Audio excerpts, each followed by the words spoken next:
তো ফাইনেলি লগৰজনক লগ পালোঁ মানে বহুত ভাল সুন্দৰ গীটাৰ বজাই আপোনালোকক চিনাকি কৰি দিব বিচাৰিছোঁ। দেৱজিৎ অকণমান উঠি দিয়ে।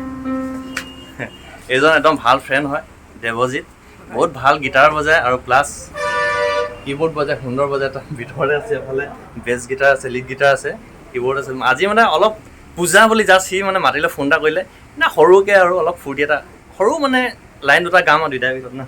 যদি ভাল লাগে বেলেগকৈ নকওঁ, ভিডিঅ'টো ইয়াতে শ্বেয়াৰ কৰি দিব, ছাবস্ক্ৰাইব কৰি দিব, কমেণ্ট এটা কৰি দিব, বেলেগকৈ নকওঁ। আৰু যদি ভাল নালাগে ডিছলাইক কৰি দিব, আনছাবস্ক্ৰাইব কৰি দিব, নে কি কোৱা?